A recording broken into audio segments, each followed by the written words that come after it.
Hello everyone and welcome to our 5th episode of Live from Our Living Room. Tonight is an extra special episode because tonight we're going to be talking about some of the processes that were part of putting together our very brand spanking new home EP, which we premiered last night here on Facebook Live. Hopefully you got to watch along with us. We had loads of people tuning in, which was so fantastic to see. If you didn't catch us last night though, you can still grab that video up on Facebook and check it out. We really hope you will and that you'll enjoy it. So tonight my very special guest is Kate Westwood. Now Kate Westwood you would know if you go to Stairway. She's a singer, a songwriter, a fantastic worship leader. And if you don't go to Stairway Church, then perhaps you're tuning in tonight because you know Kate from Westwood Management or as an independent artist, because Kate has also released her own album and helps lots of up-and-coming and well-established artists on their journey to publishing their own music and songwriting and doing all those sorts of fantastic things.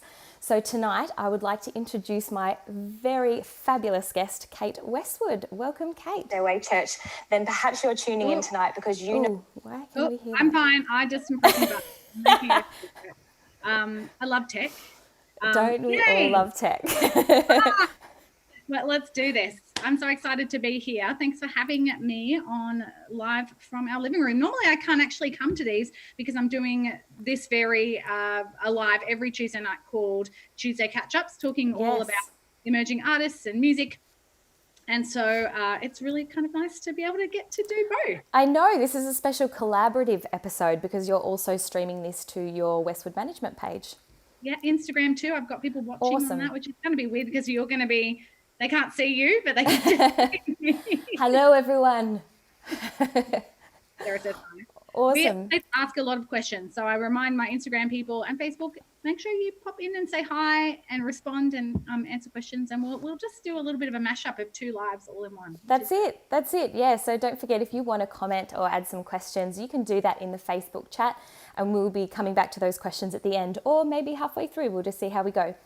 So Kate, maybe you can start by just telling our audiences a little bit about who you are and what you do. I would love to. My name is Kate. I am a lover of the city of Melbourne. I've been here, I don't know, this is going to be, feels like online dating. Since 2007, I lived in Melbourne. Absolutely love it. I even don't mind the cold, which is a little bit crazy. But I am a singer-songwriter, as you said. But a couple of years ago, I started my own business, which that's a whole nother story, but I'm actually working with emerging artists as a music manager and a music coach. And so that's what I kind of quit my very comfortable day job. And I went into an unknown industry and have spent the last 2 years just chatting with people, hearing their stories, getting to know them and creating resources and also training that is the main purpose is support independent artists before they're even making money from their music, because most managers don't approach anyone unless they're already making enough money to make 20% out of it. So that means that majority of independent artists are not, there's no label or management support because they're not making any money. And so I figured, you know what, these people are awesome. They need help and support right now. And so that's what I do. And I absolutely love it. I have 8 people on my roster of artists. And then I also work with a whole bunch of people online with an online training course that I have called the Virtual Music Manager. And it's really fun to jump into and to get to do what I love every day and to work with amazing people. So. Awesome. That's really great to hear. So obviously this week, Kate, we have premiered our brand new EP, which is called Home. Can you just tell us a bit about your involvement on that project? Yes. Well, I'm part of the Stairway music writing team. So what that means really is that there's a kind of a core group of writers who do this, maybe not just on the side, but it's kind of their main goal and their main dream. And a lot of us work full time in music and creative aspects. And so we went away for a couple of retreats over the last couple of years, which I've absolutely loved. And one of those songs that we started writing earlier on the retreat with good old Jordan McCoy, we then started to rework just in January. And that song used to be called Ever Present One. It's now called To The One. And was able to see that song really come to a really great conclusion. I think we kind of finished the lyrics and got it all sorted out maybe a couple of hours before we recorded it, which is hilarious. And I just I was at a point where I was like, I don't know if this doesn't work, we don't have to make it work, but Yeah. it really did. And so I was able to sing on that, and it was so much fun to be a part and to see so many people making amazing creativity and like cameras and sound and smoke machines. And it was a really fun project to be a part of.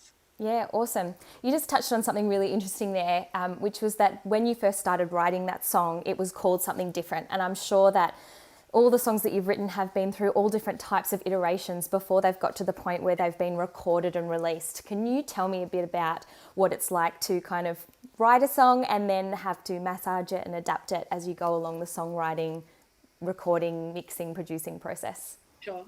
Well, I think that reworking, I usually use the term rewriting or reworking, is one of the most important skills that a songwriter can have.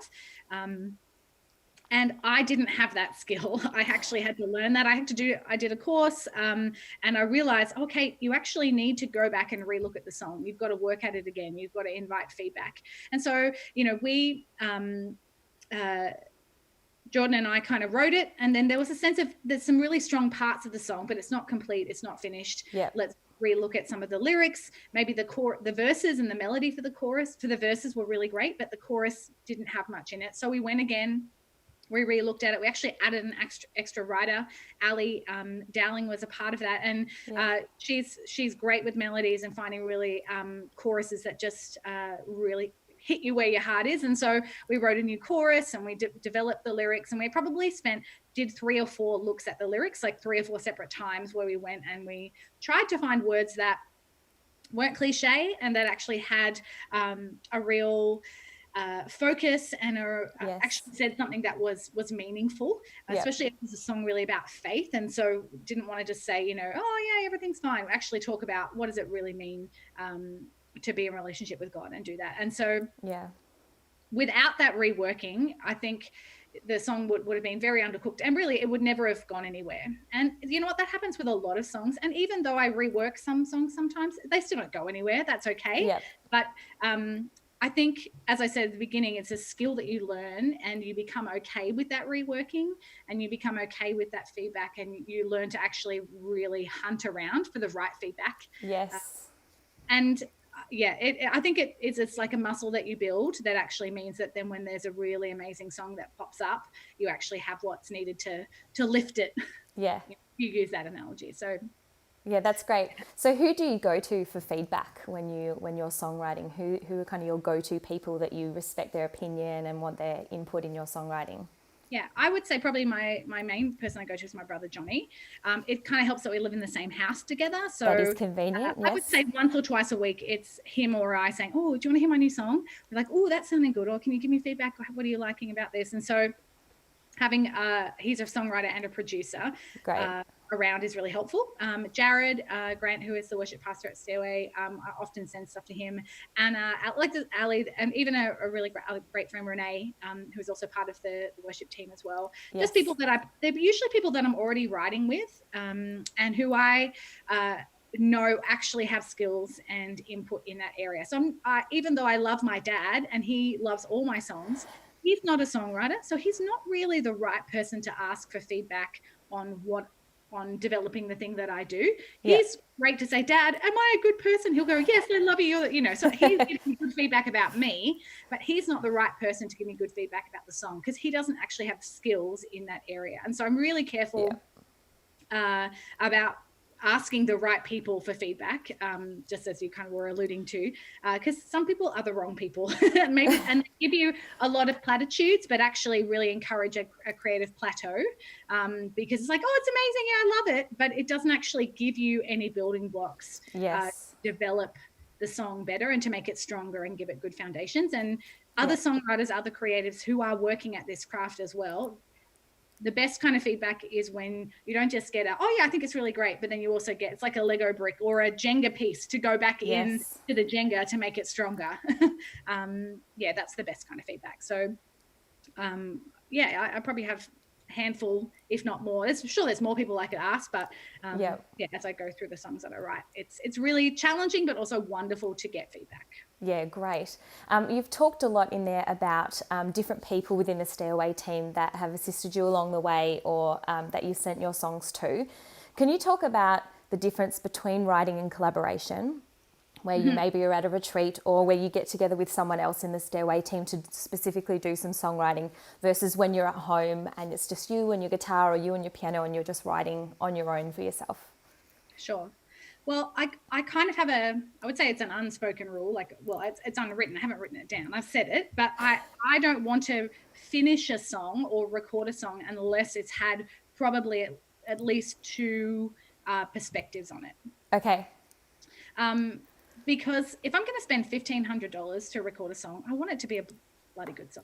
Yeah. I want it to be one that actually is, and we use a lot in our terms, that we want to be fully cooked. Not cooked as in they've lost it, but it's like it's done. It's not a cake that's mushy on the inside and then ends up, fine on the inside, but it's not on the outside, but it's not cooked on the inside. And so I know that there are some things that I hear in somebody else's song, and I'm like, oh, the melody in the chorus is very similar to the melody in the verse. And they go, oh, okay, cool. And then they give me the exact same feedback to my song, but I didn't hear that.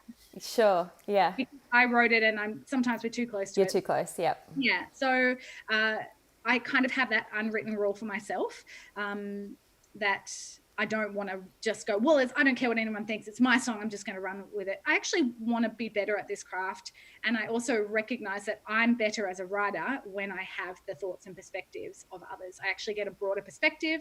I get a more well-rounded song. And actually any blind spots or things that I just didn't see or hear has an opportunity to grow and develop. I don't have to take everything that they say, but I have an opportunity to develop it. So yeah, great. Really and you know what? There's limits that I get to. I used to get really frustrated as a songwriter because I'm not a really, I was going to use the word coherent. It works. A coherent musician. Like I can play chords on a guitar and piano, but it's not really my strength. My strength is in lyrics and melody. And so often I would get stuck because I'm like, oh, I can't figure out where to go next, or it all sounds too similar. And then I would give up. But if I go to Jared, he's an excellent musician. And he's always like, oh, Kate, why don't you try this like E7 inverted 5? And I'm like, can you write that down for me? And no, you like, oh, that's exactly what I was thinking. Yeah. But it actually adds something to the song that I didn't already have within myself. And so I think that, so I guess there's two things in that. There's the sense of getting feedback. So there's where I go to Jared and say, Jared, what do you think about this chorus? And he goes, oh, maybe you could change the melody, and, maybe you could do a repetition somewhere in there, because I think it needs some contrast. And so great, that's great feedback. But then I take those ideas and I have to implement them. So that's what I would call feedback. So he's not actually writing the song with me. He's just giving me feedback, because you can't copyright ideas. You can only copyright something that you actually do. But I might actually go, and Jared and I have done this a lot. I actually go to Jared and say, Jared, I've got this song. Do you want to work on it with me? And then we actually then are writing together. And so they are different. And so that the way that I approach it is quite different. And also then the level of copyright splits and royalties and things like that would be, you would have to talk about that in a co-writing session. We wouldn't necessarily do that when they're just giving you feedback. Sure. So that's a really important point that you raise, actually, because as a manager, you'd be quite across the technicalities of writing with other people. So perhaps for our audience who haven't necessarily written with someone else or are wanting to embark on that, what advice would you give them around the type of arrangement you need to have with people before you get started? I use the example of my gorgeous friend Renee Geddes. We were like, let's write together. I turned up at her house and it was kind of awkward. We didn't really know each other really at that point. We tried, there wasn't really anything that came out of it, but we were like, we want to do this. So we got together again. But for the next 2 times that we wrote together, we didn't even get our guitars out. We just sat and drank wine and talked. And, that's not a very successful songwriting session. But what it was doing was it was building relationship and connection. And it was building a sense of safety. Because so often when you're writing, it's really personal. And especially if you come with a story or something that you love and, have to have people go, oh, no, I don't think that's great. Or, it can be really a challenge to write with others. And if you feel safe and if you feel valued and if you feel known, I really think that creativity flourishes in a place of safety. And you know what? Sometimes you'll have to go into a room with a professional producer and you just have to write and you have to do it. But I don't want that to be always the way that I write. I want to write in relationship. And I think it really flourishes in that space. So I think taking time to get to know one another, to feel safe. But then usually what I'll do at the beginning is I'll say, okay, we're happy to do an even split. Yep. So this is kind of the management royalties technicality part of it, where there's a Nashville standard. I don't know if you've heard about this. It's from the center of music in America, I guess. I thought you were going to say the TV show. Oh, well, I love that. Show anyway. But the idea about the Nashville standard is that anyone that's in the room that contributes to the song gets a split of the copyright royalties. And so, but usually what I just say at the outset is, okay, we're happy just to split, great. And we just have a really open, easy conversation right at the beginning. And then at the end of the time, if you've got a complete song, hey, guys, that was so great. Renee, thank you so much. Are we still happy with 50-50? Yeah, awesome.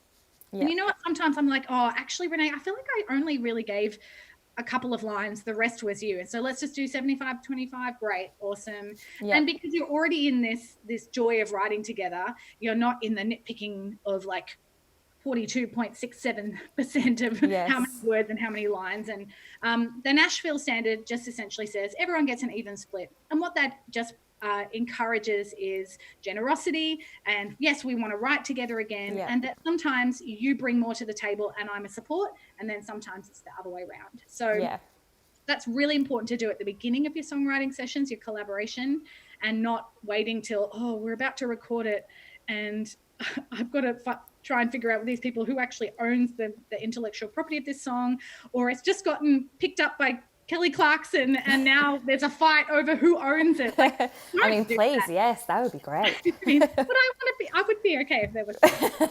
You don't want that, and you don't have to get to that point if you just chat about it at the beginning. So there's some things that I really recommend when it comes to setting yourself up just a really good foundation for your co-writes. Yeah, great. So now thinking about the home EP, that was quite a specific project that the team wrote for, and we've done loads of projects like that before, including Symphony and a host of others. So can you talk a bit about what happens when you have a specific project that you're writing for? So you have a set time frame, you might have been given some themes to write around, and how you go about that when you can't just kind of freestyle and do whatever you want. Sure, absolutely. Before I get into that, reminder, Westwood Management and Stairway Music watchers, if you have questions, please pop them in the notes. If you have any thoughts or comments, we'd love to hear from you. This isn't pre-recorded, this is really live, so we'd love to hear your thoughts. Hit us up. And, a burning question that you have around writing, even if it's around copyright, we can totally get to that. So cool. Now, the question, yes, writing for a project. Yes. So I think that this is another really important skill that if people actually want to be songwriters, you're often not just going to be writing for yourself. You really are going to, be writing for other people. Yeah. And I have a songwriting challenge that I've run. It's a 14-day songwriting challenge. We're at like day 8 or something at the moment, and we've got about 40 people doing that challenge. And yesterday, challenge was actually around this kind of thing. Is I gave them a very specific brief that they needed to write to. So there was a time limit, there was a topic, and there was really important. So whether I'm Kelly Clarkson or it's you're writing for the next Tones and I single, or you're submitting to Coldplay, or someone you don't even know, it's really important to be able to take a brief and actually focus within that and write to that particular thing. And that may not be something that you want to do, but it's a really great skill to have. And so we'll talk about the challenge a little bit later, but often when we would go on these songwriting retreats with Stairway Music, is that Anna, who is the amazing leader of Stairway Music, who is an awesome, amazing lady and songwriter and artist in her own right. She would she would be quite clear. Okay, guys, we're writing for this particular thing. Here's the theme that we want to write. And sometimes she would actually challenge us. We would have like 90 minutes to write together with myself and a guitarist or a producer. And the idea is you have to write something from scratch in that period of time that has this topic. And so that's definitely challenging, but there is something so beautiful about actually having boundaries and having what I call limitations. And as a songwriter, I want to encourage you to really learn to love those limitations, because one of the biggest challenges, and I have 37 years of this, is that when is a song done? When is a painting finished? It's it can be so hard to finish something and complete it, because we can always go back and look at it again. And so often we're so worried about it being perfect that it never actually gets done. And so having limitations really allows us to say, well, there's 90 minutes, and so I've got to do it in this time, or this is the chord progression, or this is the genre, or this is the tempo, or this is the artist that I'm writing it for. Maybe you're writing for someone for a wedding. I've had to do that before. And so I had 4 weeks to write a song for a wedding, and it had to be about them.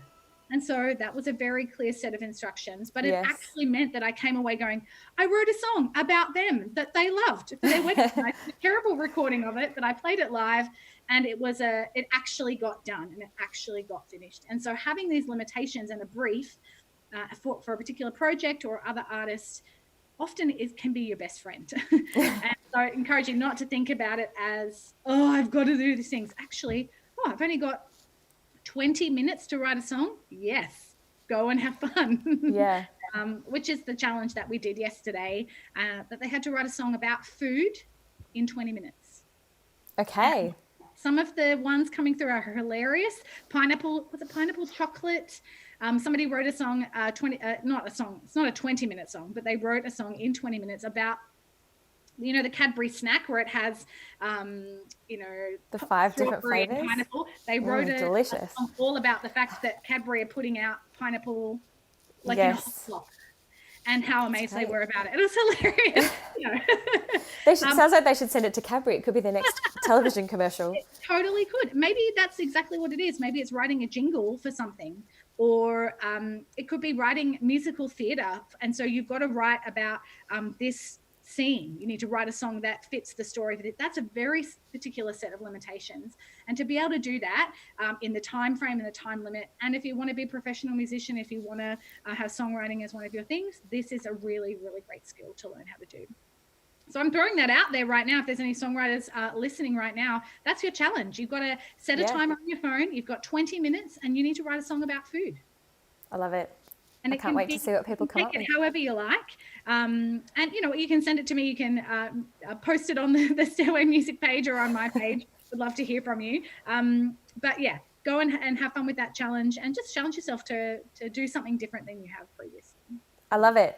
And now if you're watching in the audience and you do want to participate in any of Kate's challenges, I have included the link in our video notes for this episode, so you can go there, click on the link and see what's been going on with Kate's songwriting challenges. And as she said, 20 minutes, write a song about food, give it a go. I love that. Yeah. It's good. I'm going to cut to one of Anna's questions now, because we have had a question from the audience and I think it's a cracker. So what song that you have written has surprised you in the end product the most, and why? Anna, throwing out the challenge.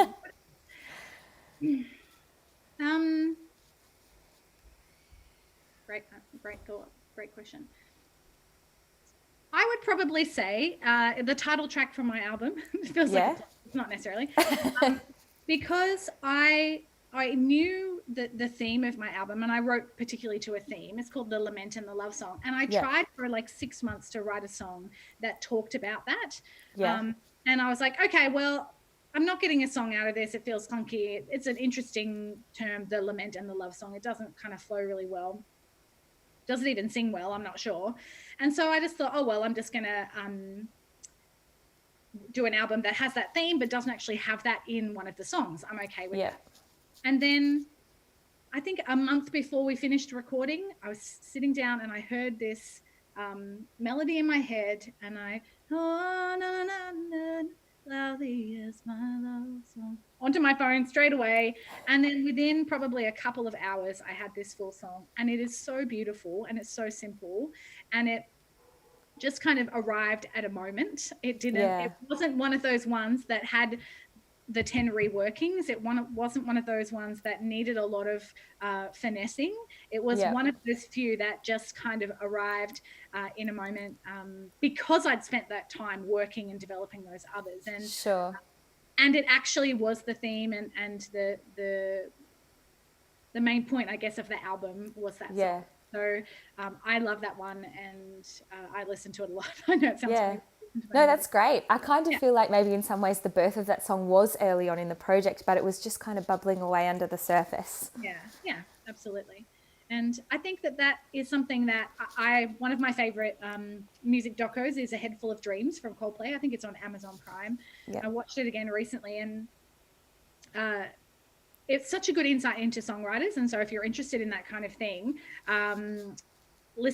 watching it and seeing what Chris Martin, who is a genius, he's just excellent. He says that only 10% of his songs actually go anywhere with the band. So that means he, as this amazing songwriter, it's not like, well, every note he plays, is a gold record. It's not true.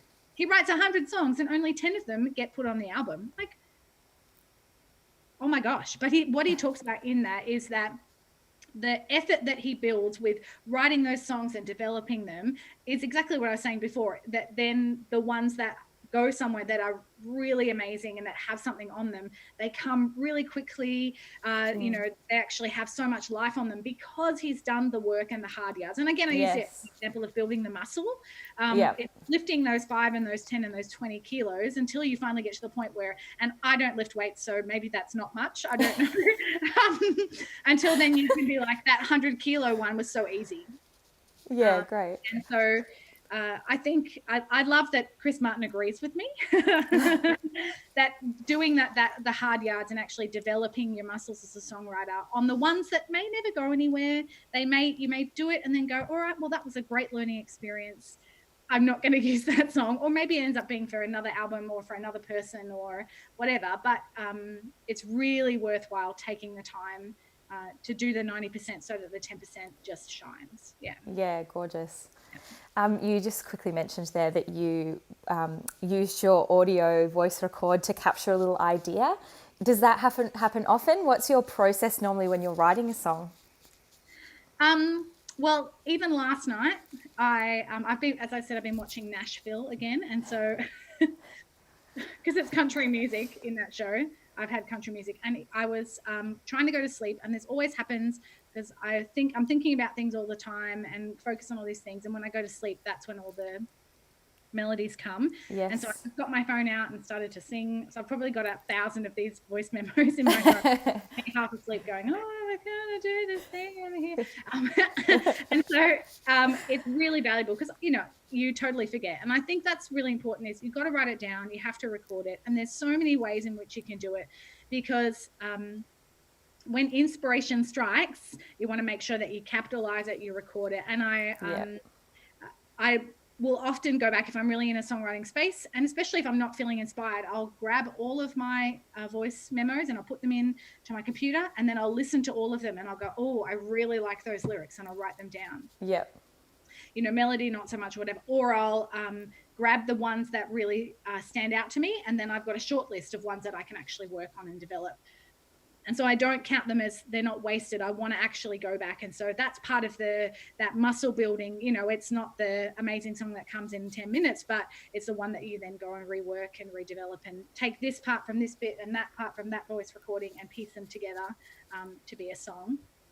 Because there are so many ways that you can go about writing. It's not just sitting down at the piano and, figuring out it can come so differently. And it's just fun to experiment. But my voice recorder is one of my best friends, I would say. Yeah, awesome.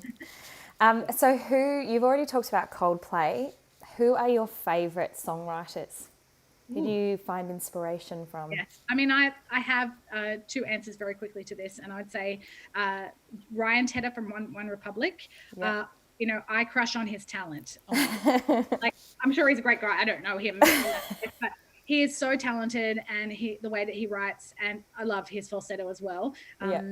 But definitely Ryan Tedder, One Republic, and John Foreman from Switchfoot. So they're probably Yep. two that really inspire me. And when I listen to their music, I'm like, Kate, go back to writing. Yeah.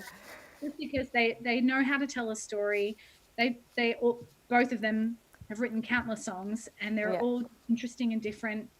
They tell great stories. They're not cliche, so they're definitely two that inspire me. Yeah. Awesome. Okay, I think we've covered any questions that we had from our audience. So is there anything else you wanted to make sure that our audience hear tonight before we wrap things up? Let's have a look. Well, I would love for you, if you're interested in writing and you want a bit of a challenge to help you through, I do have this songwriting challenge happening at the moment. It goes for 14 days. You can totally jump in on it today if you'd like to. Again, the information is in there. I guess if I was talking to people who were wanting to explore writing and who had thought, I'd always like to write, but I don't know if I'm good enough. I guess my story is that I remember writing, I think, my first song when I was 13. Yep. But it wasn't until I was 34 that I actually recorded my first album and actually started moving things out. And I struggled with heaps of fear and insecurity. And I believed this whole lie that to be a good songwriter and to write good songs, I had to be able to do it all within myself. And that if I need help, that means I wasn't a good songwriter. And it sounds weird to say that, but also it kind of makes sense that I had that mindset. But that's because I was trying to do it all on my own. I was trying to figure it all out. I was trying to be, a fully produced song that sounded amazing with just me and a guitar. That's never going to happen. And so I want to say that you have to start somewhere, but one of the best places to start is by starting to open yourself up to others. And it wasn't until I did a songwriting course and I realized that that's what I believed. And I said, oh, I don't want to be that. I need help. I'm not as I said, I'm not a coherent musician.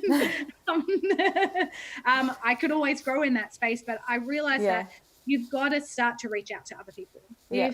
And you know what, even if you were an amazing musician and you're a Coldplay genius, don't do it on your own. It's like robbing other people of the opportunity to learn and grow and develop by just thinking, well, look at the great thing that I did over here all by myself. Who cares? People care about things that they're involved and they're connected with. And so I'm really passionate about this thing called doing it with others. Johnny Westwood, my brother, got me onto it. It's called #DIWO. So DIY, kick that out of the house. It doesn't have any place in music or independent music, because what it tells us is that because we're an independent, that means we have to do it on our own. And the answer is no. It means we actually need more help from other people because we don't have a label or someone telling us about what to do. We actually have to make those decisions and do all of that within ourselves. And so if you can start by opening yourself up, and it's written that in the notes and the questions there, that start by opening yourself up to, it's challenging. It's awkward sometimes. Sometimes you go away going, oh, they really didn't like that bit and I loved it. But that's how you grow. And absolutely, for those people who like exercise, and again, I'm not saying that I do, but you have to do a bit of pain, right? You've got to struggle through some of the challenge, and that's how you build your muscle. That's how you build your fitness. That's how you develop your body. And that's the same way that you develop your songwriting, is by opening yourself up to others and inviting feedback, and then just write. And if you're just getting started, the biggest thing is it's about quantity over quality at this point. Yeah, great. Because you've got to write those 100 songs to get the 10 great ones. Yeah, that's really good. I think it is one of the risks or the dangers of artistry, is that temptation to think, well, I'm an artist and what I'm bringing is so personal and so unique. I need to finish what I started. I need to be the innovator and the creator, but I also need to be the person who sees it through and finishes the job. But there's there's not very many careers or very many jobs that people do where they're required to just work in isolation. I mean, obviously the last few months excluded, but just just run the race on their own. That doesn't happen all that often in life. So it makes sense that even as an artist, you should bring your team on board, get your village around you, work in collaboration, get assistance, Yeah. use other people who bring out the best in you and who train that, creative muscle in you to do better, even when you're an artist, an independent artist. Yeah.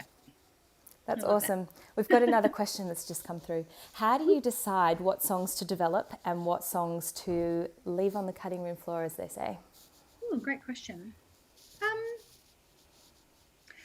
I think sometimes it's the sense of feedback is really good. I remember going to a friend of mine, actually was Anna, talking about Anna when I was getting ready to do my album. Before I'd even approached the producer, I was like, I've got these kind of 10 songs. Can I play them through to you? And you can tell me which ones you think are great, which ones have something on them.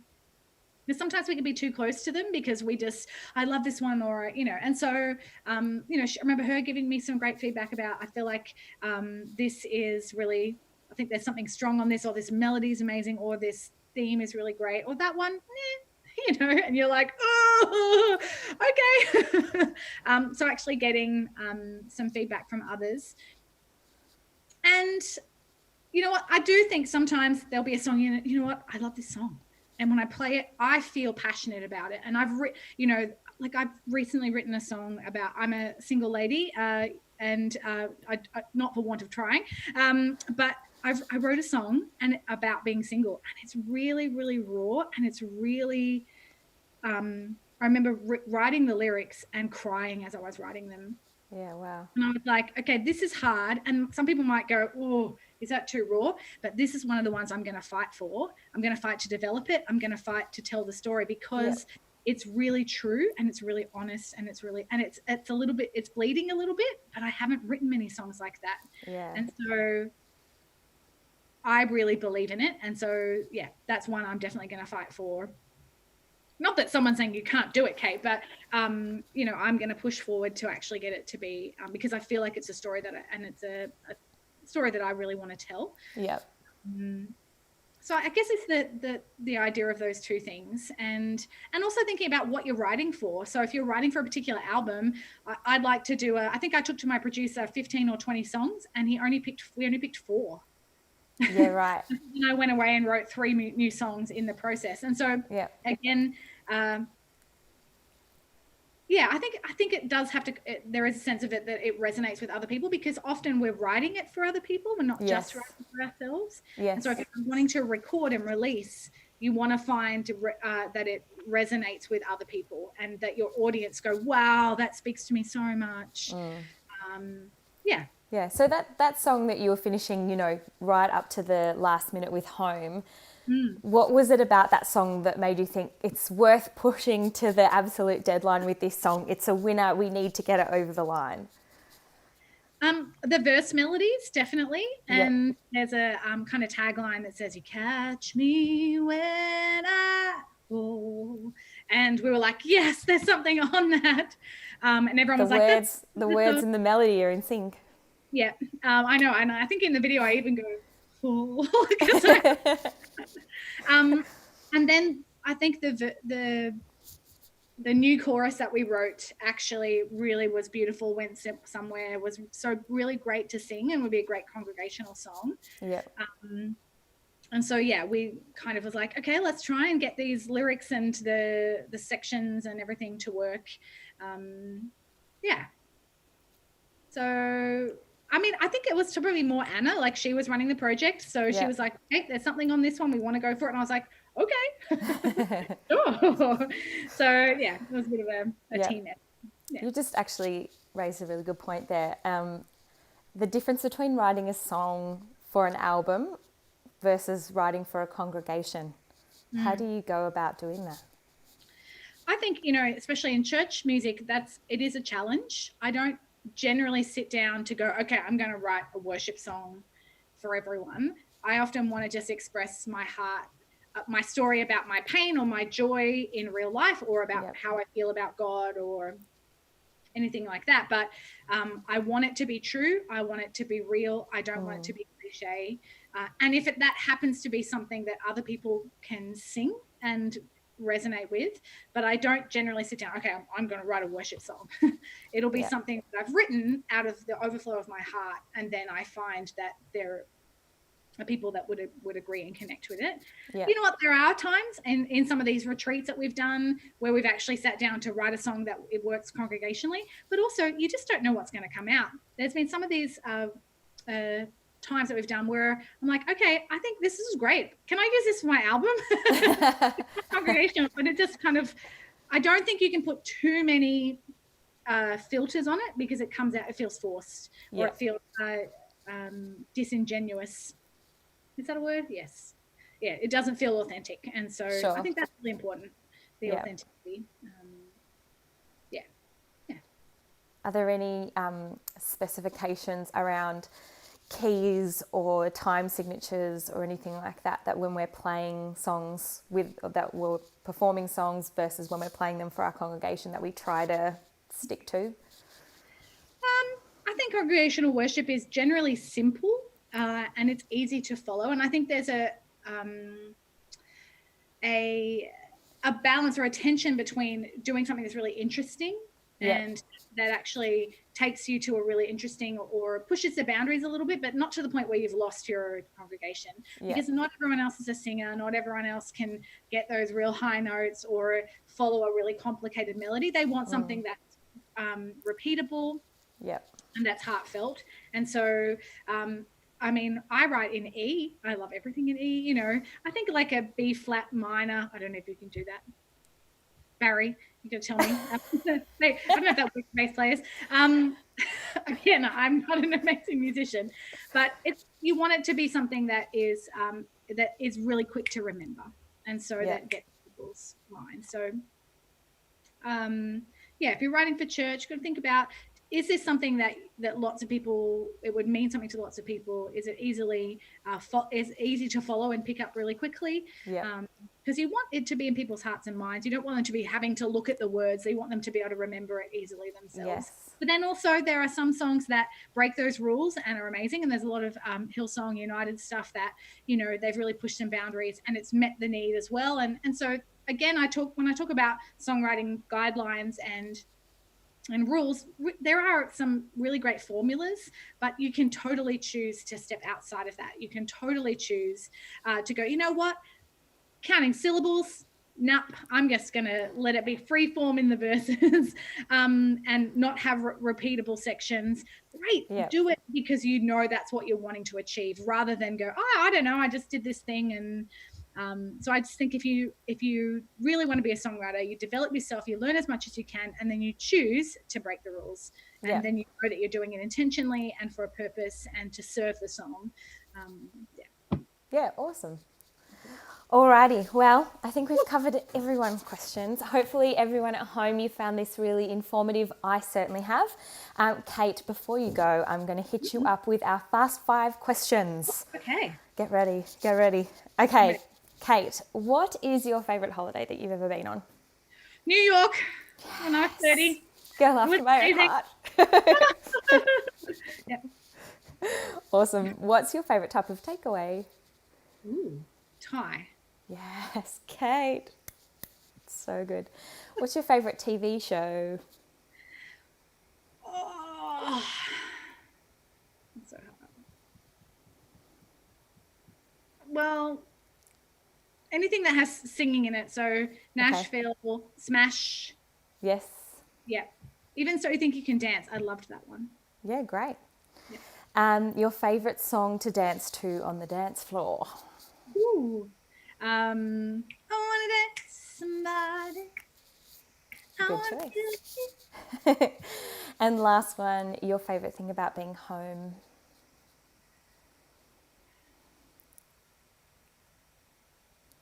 It's a really hard one. I think your cat's getting really offended right now. My cat. Because I'm home all the time because I work from home. It's not, I don't know, I don't always feel like I come home that much when I'm here. The first thing that came to my mind at the moment is my flannelette sheets. Cozy because they're really warm. Yeah. Great. Yeah. Love it. Well, Kate Westwood, it's been an absolute joy to talk to you this evening. Thank you so much for sharing your time, but also for sharing your incredible wealth of knowledge with our two audiences this evening. I know that they will have all found it super, super helpful. Your passion for what you do, for the people you work with, for the people you manage is just contagious. So keep doing what you're doing. We love you heaps. And for our audience, if you do want to join the Songwriting Challenge, don't forget the link is in the description for this video. Also, if you haven't heard about our new EP Home yet, you are missing out. So make sure you follow us on Facebook, follow us on Instagram, subscribe to our YouTube channel, and hit the link, the web link that's in the description of this video to learn more about Home and to listen to the first 2 song releases from our new EP. Thank you all so much for joining us tonight. It's been great to have you with us. Have a good night, and we'll see you in 2 weeks' time.